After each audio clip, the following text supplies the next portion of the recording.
If I can find the cause, then I can find the cure. We didn't want to receive any treatment without knowing what caused this.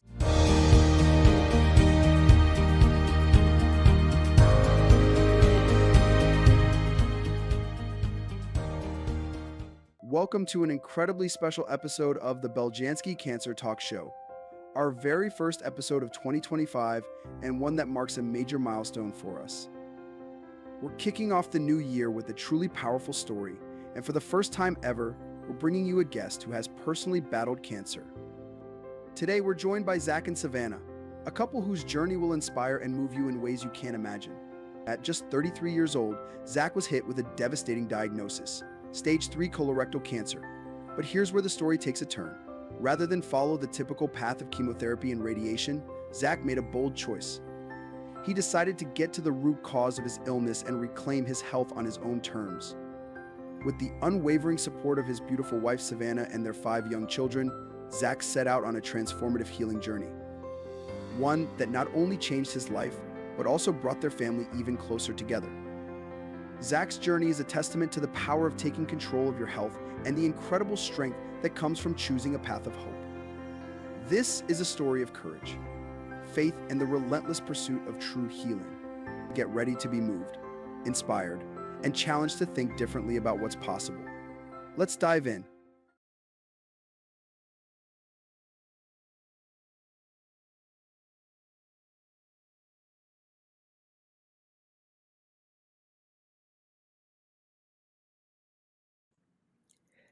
Zach, Savannah, welcome to the Beljanski Cancer Talk Show. I'm so happy to have you here today. We usually have a lot of doctors, cancer experts, but it's not often that we have somebody who have actually experienced the drama that comes with the diagnosis and is willing to share their journey. So I am very grateful for you coming on the show and be willing to illuminate us with your experience and everything you have learned through this difficult journey. So, Zach, I understand that you have been diagnosed with colon cancer at some point in your life. How many years ago did that happen? So it is coming up on 2 years. 2 years. Okay. Yep. Uh, uh, In December. in December. So, congratulations, first thing. You look good. You have a great Thanks. smile, a great positive attitude, and there is reckless written on your T-shirt. So, It is reckless, that's I right. think that's a That's statement. that's my nickname. So, can you walk us through the entire experience? Yeah, so I was having these, I would call them flare-ups, 6 months to a year before my diagnosis, and I had issues years ago, and a lot of it was we changed our diet in a way, in a sense. Now looking back with the amount of changes we made 5 years ago or so, that when I had my first flare-ups, the changes were eating less Doritos and less Little Debbie zebra cakes, and so I cut that stuff out and it corrected myself. And then about 2.5 to 3 years ago, I had these other flare-ups and issues, and I just told Savannah I need to start going back and eating better and cleaner, and took out Savannah said, "Why don't you stop eating dairy?" And gave me all these kind of advice on, "Hey, take out dairy, take out gluten, let's take out the snacks again like I had." I understand well. You grew up on, and you used to have a diet with that included a lot of Doritos and fast food and things like that. Yes. You had some flare-ups. Uh-huh.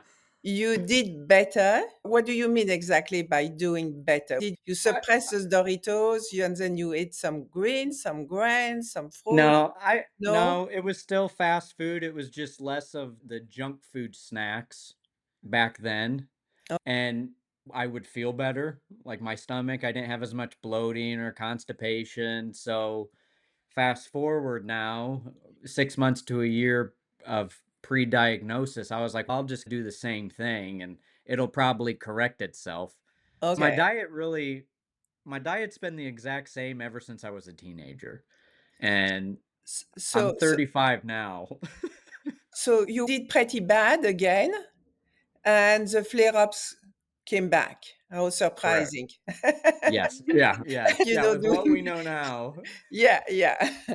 And then what happened? So it's the second round So of flare-ups.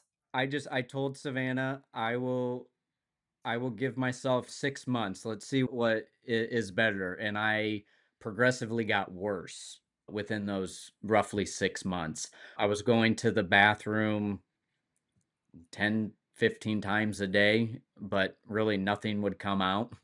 Anytime we have a trampoline that me and the kids, we all bounce on, and I would start bouncing on the trampoline and immediately have to go to the restroom. Then I became really tired, and Savannah started getting angry with me, and she's just like, I need your help around the house. And everything was justifiable on why she was getting upset. But it was just like, man, I'm so tired from not getting enough sleep or the mental drain of work. And then Savannah just started saying, this isn't normal. Like, you're third at that point, I was 32 years old, or right, 32. And then so I was diagnosed in December. In October, blood started showing up in my stool. And then that's really where I was like, okay, something else is weird. This is not normal. I would say I was one to just deal with things and just say, push it off to the side, like I think a lot of people are. And finally, when the blood started coming, I'm like, you know what? I don't know how long it's been because I didn't check every time I would have a bowel movement, but when it kinda would fill the toilet, I was like, "I probably should tell Savannah, and we probably should do something about this." I immediately went downstairs and said, "I don't know how long blood has been in the stool, but there's a lot of blood now, and I think we probably should do something." Yeah. So you went to see a doctor. What kind of doctor did you consult? Yeah, so I don't have a primary care doctor at all. I think a lot of young people, especially men, probably don't. I didn't. We tried to get in with a GI doctor, but they said, hey, listen, we're not going to be able to get you in. First, you need a referral for us to have a GI and a colonoscopy. And I'm like, I don't have a primary doctor. And they're just like, shrug their shoulders. And Savannah, actually, I don't want to get ahead of the story. It was what, 2 weeks before my diagnosis or 3 weeks. I had to go to the ER because I was in so much abdominal pain. Mhm. And they did a CT scan and they got it back and nothing showed up. Oh, really? So they missed on a scan. They said it didn't come up. And yeah, we left. I left with abdominal pain from the emergency room, and They did refer they her. did, yeah, yeah, they did refer me to a GI doctor, thankfully. So Mhm. then we got in contact with their office, and they said, "Hey, sorry, it's the end of the year. It's November. We've got all these end of the year surgeries and procedures and meetings. We're booked until till February or March. So we're Oh not my going to God. be able to see you until the first of the year or first-ish of the year." And this is where Savannah, I would say before we even knew about being a patient advocate or even your own advocate, Savannah just went mama bear. And she would call the GI doctor multiple times a day to see if there were any cancellations. And she really spearheaded just taking control of the Of, situation. And of I'm just like, course. whatever. And Savannah Yeah. finally called and said, listen, my husband is bleeding out of his rectum and it's affecting his mood, his everyday life. He's in pain. Like, I th I don't know if this was a dream or not, but remember, her saying, "Isn't this healthcare? This is about my husband's health, and we can't wait until 2, 3, 4 months down the road." So she, for weeks, just right? Weeks, 2, 3 weeks, would call multiple times, and finally they said, "Hey, we can get you in the Friday before Christmas." And Savannah was like, "That's not good enough." And I'm like, it's whatever. They got us in. It's better than March. So then They called and said a Saturday opened up. correct. Okay, so within this time, they said we're gonna order a PET no, not PET scan. That's another CT scan. The GI doctor did, and then that's where they found the mass. And they called me at work, and all I heard was, "Hey, there's a mass in your rectum." And I don't remember anything else that Yeah, the nurse was it's saying. it's very common that you are so shocked by the Yes. bad news that you are kind blank and you cannot even process what is being No. told to you.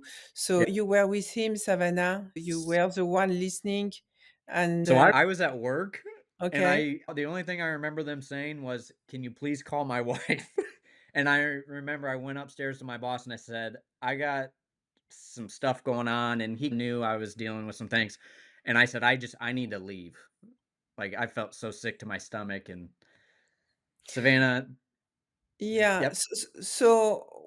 After that, after once the diagnosis was done, how did you get to choose a treatment? Yeah, so I started praying even at before the weeks leading up to the diagnosis. So in between the colonoscopy and then the diagnosis, and I knew going into meet with the oncologist that I was not going to do chemotherapy. I prayed a lot. I read my Bible. We're Christians, so I sought the Lord, and he made it very evident and just gave me this, and I call it the peace in my inner man. I didn't tell Savannah, and we walked out of the oncologist's office, and I said, "I don't know what we're doing, but I'm not doing chemo. I'm not doing what the doctor said." And she said, "What the heck are we gonna do?" So she immediately got on and looked up integrative oncologists, and there's not that many in Indiana. And somebody from church told us about Hope for Cancer and gave us Dr. Tony's book. Dr. And Tony normal Zach, Jimenez, yes. yeah, normal Zach would have said, "Nope, we're not going to Mexico," because I don't know if it's the way I was raised or just the American, the way we are raised in our culture is America's the best at everything. So why would it be any different in healthcare?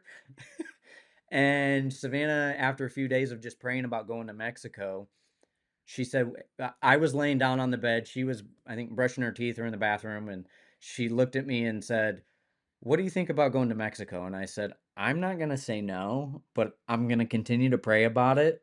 And until God closes that door, it's, it's on the table." And then I immediately said, "What did I just say?" I couldn't believe what I was saying because normal Zach would have said, "Nope, that's a dumb idea. Let's figure out a different way." Hope for Cancer is definitely a very highly sophisticated clinic with the best doctors, which are Mhm. Yeah. generally trained both in Mexico but also in the US.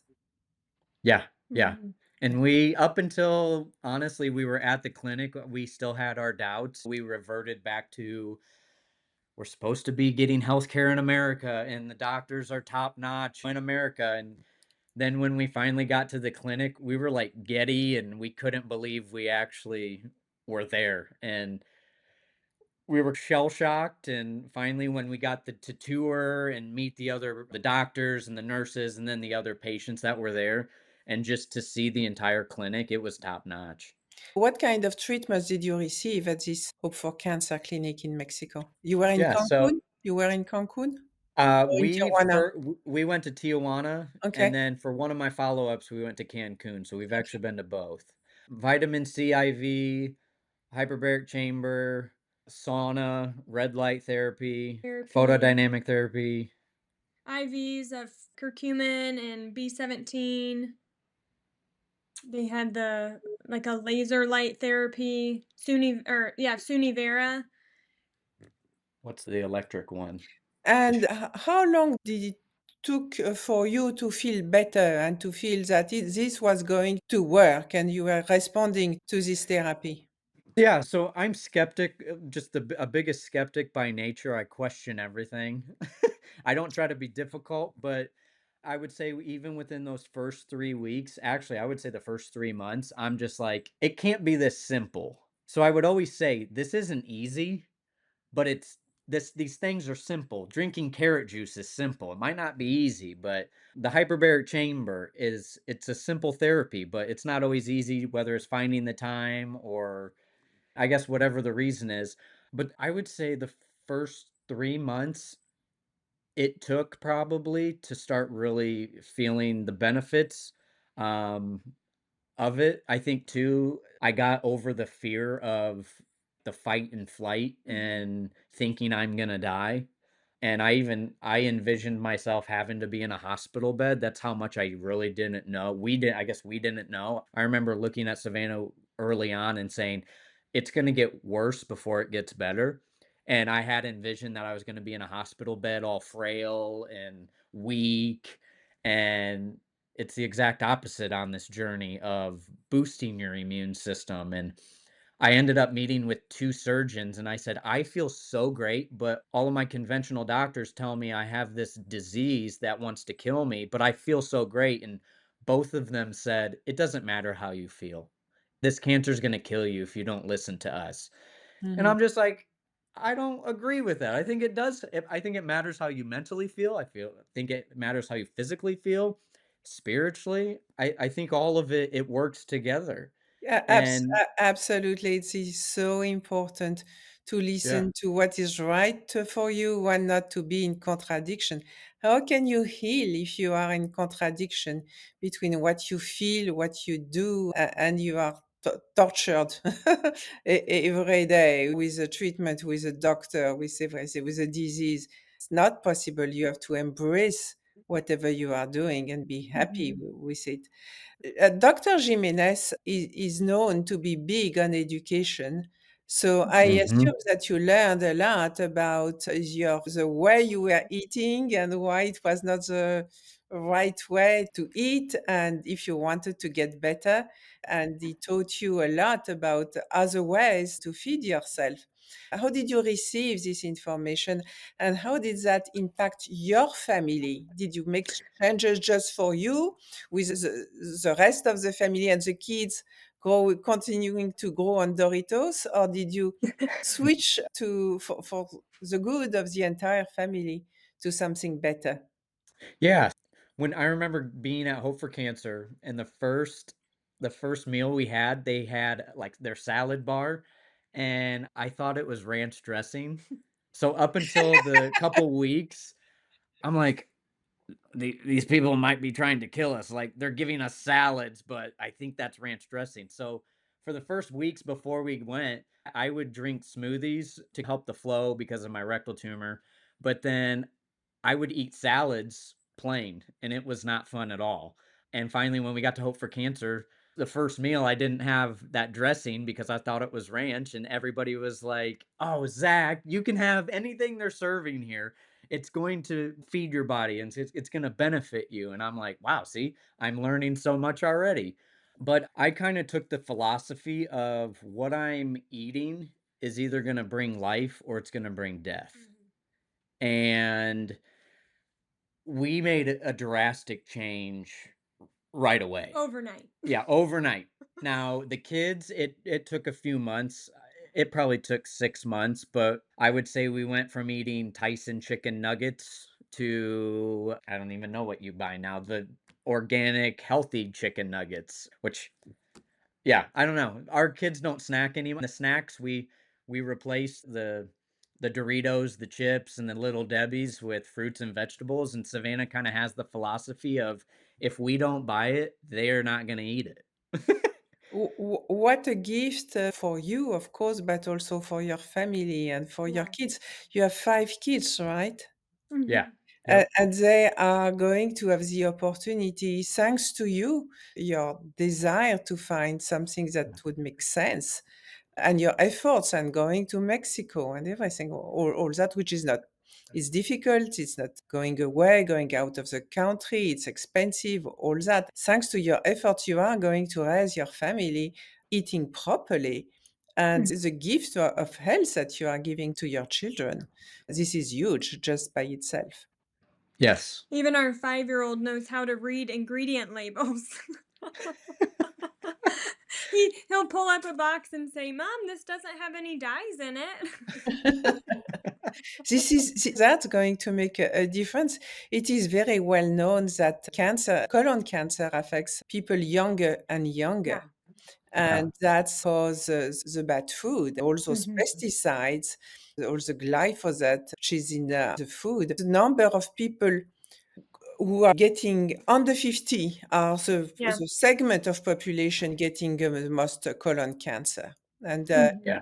people like me, baby boomers, were very lucky to grow up. Never had, I never had fast food growing up. I just tried I think my first McDonald's, I was already in my 40s. And it was out of curiosity. I think what you have done for yourself, but also for your family, is absolutely phenomenal. Did you, as a family, saw a difference, the improvement of your health, as it improved other things in your family? Or did you see also the behavior of your kids being more Mhm. since they are eating more healthy? We're in the trenches.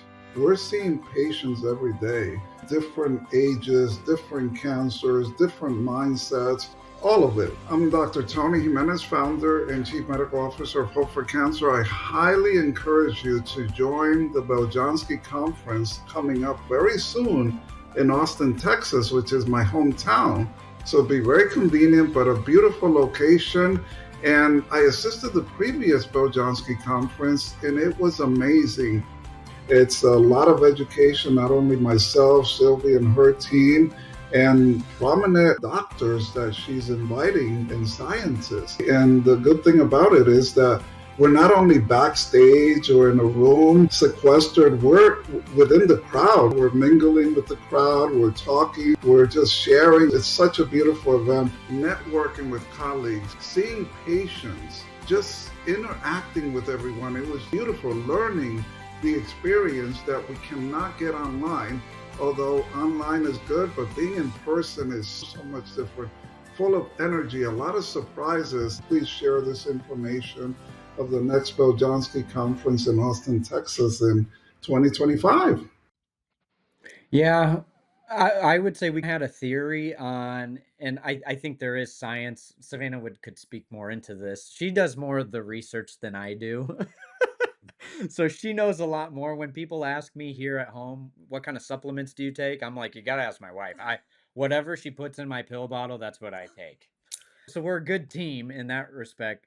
But we noticed when we took out like the food with the dyes, anytime we would give our son food with dyes, just something neurologically would happen in his mind that would just make him go wild and crazy Yeah. and just cry. And you could speak more to that. But we've taken those out and it's night and day difference. There's more peace within our kids. And I know kids are crazy and can be wild, but there is a difference that we've seen in our kids. And actually, our youngest, she's 2, she was 2 months when I got diagnosed, or 2 months? Mhm. Yeah, 2 months when I got diagnosed, and she's the only one that really knows what eating healthy is like. Every other kid grew up on McDonald's and fast food and the chips and the soft drinks, and so it's just, yeah, I always tell people I don't want to, not just for me personally and helping others, but even within my own family, I don't want to waste this opportunity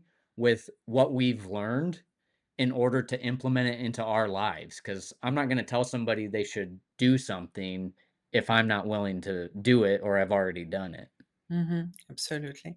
So, Savannah, since you are the gatekeeper of the supplements, what is Zach taking? Oh man, he's been doing the herbs that you guys offer. He's on a curcumin supplement. He takes some mushrooms from a company called Chagget that we have grown to love.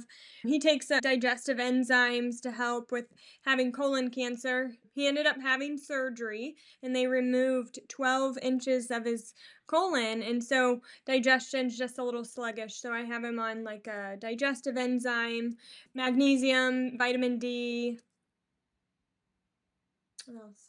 Just Tinctures, different tinctures. dandelion root and licorice. Yeah. And as a Beljanski products, which one are you taking? The Pau VFM or Oncobel? Oncobel and Oncobel. Immunobel. Oncobel. Oncobel contains two extracts, Ravolfia vomitoria and the Paupera, which have been Mhm. tested since the time of my father for the anti-cancer properties, and specifically my father tested on colon. So I'm not Mhm. surprised that you are doing well on that. And there was Mhm. also another publication specifically about the efficacy of the active ingredient of Paupera, which is it's known flavoperirene, and explaining the mechanism of action on colon cancer cells. It's induced Mm. apoptosis of colon cancer cells, and it's also a modulation of the gene P53, which is all about helping, supporting us when we have to deal with inflammation. I'm glad, I mean, that you are doing well on this product, but there is scientific explanations, and those publications, by the way, are available on the website of beljanski.org. And Immunobel is a product that help maintain white blood cells and platelets. And you said you did not do chemotherapy. However, even if you don't, it's really important for people who are doing chemotherapy. But even if you don't choose to do chemotherapy, your body needs support. Your immune system needs support to fight cancer. And Mhm. I am glad that it was those products also was able to help you. Yeah. So Yeah, so after his surgery, he has had blood tests to check to see if he has any circulating tumor cells, and they want him to be at 0, but they weren't expecting that because he did not receive chemotherapy or radiation. They don't know that which, by the way, chemotherapy and radiation do not destroy cancer stem cells. we chose to use Beljanski protocol instead of doing that, and he has been at 0 3 times in a row now. He just had his last one. There's 4 tests. Every 3 months, they'll do this blood draw, and this was his last one today, and he's been at 0 every time. Congratulations. That's really wonderful news. Wonderful Thanks. news. Yeah. Yeah. Colon cancer is, yeah, it's known to have a tendency to be very difficult to get rid of all the stem cells. This result is really positive and encouraging, and really I Mhm. Yeah. congratulate you. Don't stop right away. You have to, it's important to take less and less. You don't have to be on a lot of supplements for years and years, but Mhm. diminish slowly. Don't stop immediately at once because your doctor tells you you are done. I mean, it's over, it's behind you. Keep up with the good work and do some cures from time to time, like once or twice a year. You take just one box to make sure that you maintain the immune system at the maximum.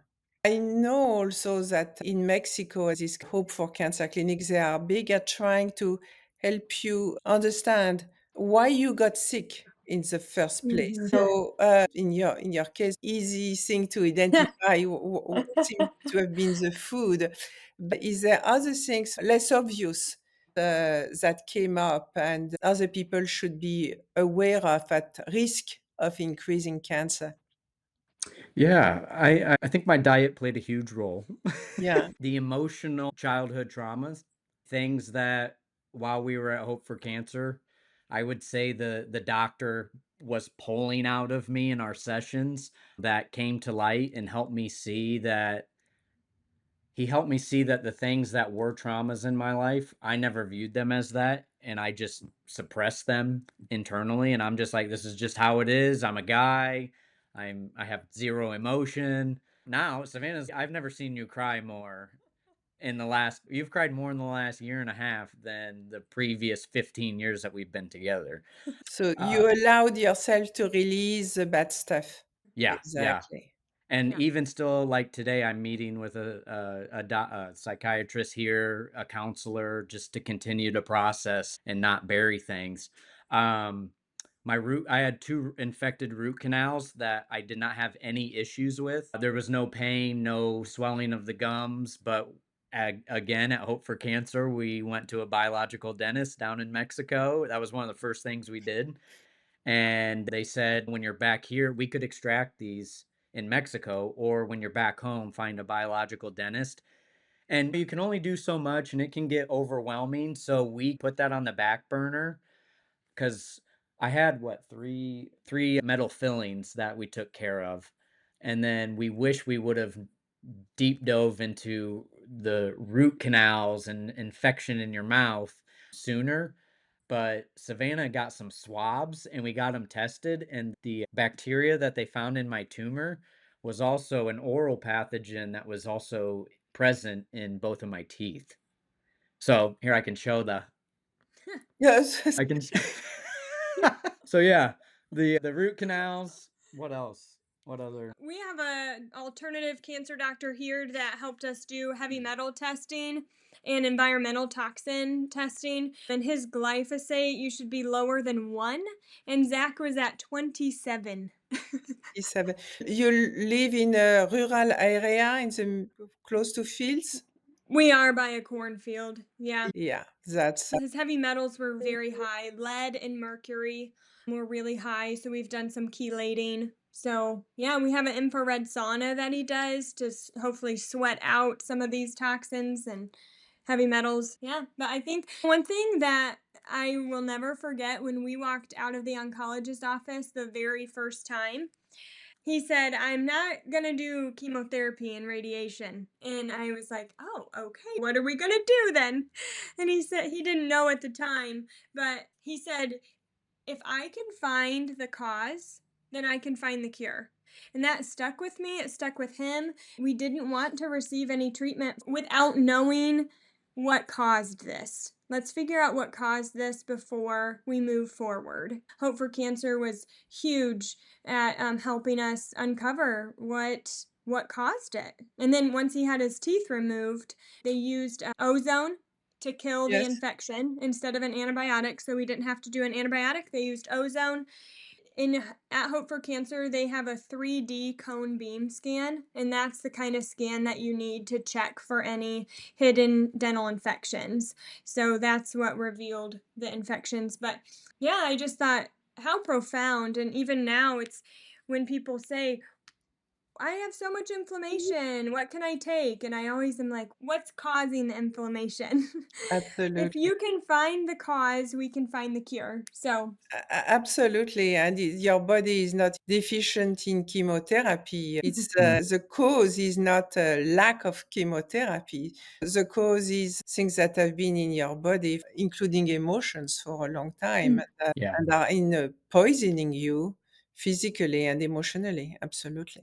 Absolutely. I always say that looking back, it was just a ticking time bomb until I had all the, what do you call it? The prerequisites of getting cancer. mhm. I Yeah. never realized how toxic my life actually was from the actual toxins in my body, but also the emotions.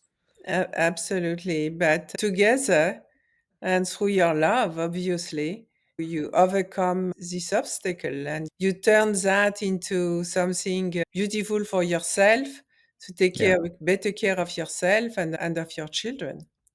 Yep. This is really the power of love. That's wonderful. Yeah, it's awesome. We're very thankful for you, Yeah. for your research and how you continued your dad's work. And I, we're very thankful in that we have access to it. It's incredible. Yeah. Yes, when the French government tried to kill, enfin, they succeeded in killing my father, Mhm, I thought this research was too beautiful to mhm, allow that to disappear, and I would devote my life to try to carry on with his legacy. mhm, Although I am not a researcher, I'm not a doctor, I'm not a scientist, but I knew that it makes a difference in so many people's lives. I've seen that growing up. I've seen that for the past 40 years. You are today the testimonial of the day, and mhm, it's amazing, it's impressive, it's touching. But I have heard the stories for the past 40 years. I I know that yes, we do have to continue. I understand you are going to come to Texas to our conference to provide also a testimonial. Oh, we would love to. We just have to find a babysitter for the 5 kids. We are hosting this conference in Austin, Texas in April 25. We would love to That's have our you. anniversary. That's our 10-year anniversary. It's Oh, a really? sign. That's a That would be the sign. best That's way a to spend our sign. anniversary. Just like I felt compelled to carry on with the legacy, I hope you will feel the urge to share what you have been through and how you have been able to overcome, because it also will help you to feel better and to go Mhm. full circle. Yeah. Yeah. Our pain has become our purpose. That's beautiful. We're grateful for this opportunity and even the connection that you have with Hope for Cancer and that we have, and it's just we I don't know, it's almost surreal just the journey that we're continuing to be on, and we look even back 6 months, a year, 2 years ago, just on this whole thing, and it's we feel like we're in a movie. And it's we make all these we always say it's like God opens up all these doors and opportunities, and it's whether or not we just want to continue to live our lives here in Indiana back here in the States, or if we're going to do something with the opportunity. And both of our personalities are with what we've learned and what we know, we don't want to keep it to ourselves. We want to share it to the world and really anybody who wants to listen. Mhm. So, yeah, we So appreciate you and are so thankful. thank you for coming to this podcast to share with the world what you have been through and how you have been able to overcome the disease. I am sure that together, indeed, we will be able to make a difference. Zach, Savannah, I want to commend you for your journey together, for the example that you are giving of sticking together and making a difference for yourself, for your family, and for the world now that you are speaking about your experience. Yeah. Yeah. Thank you. Thank you.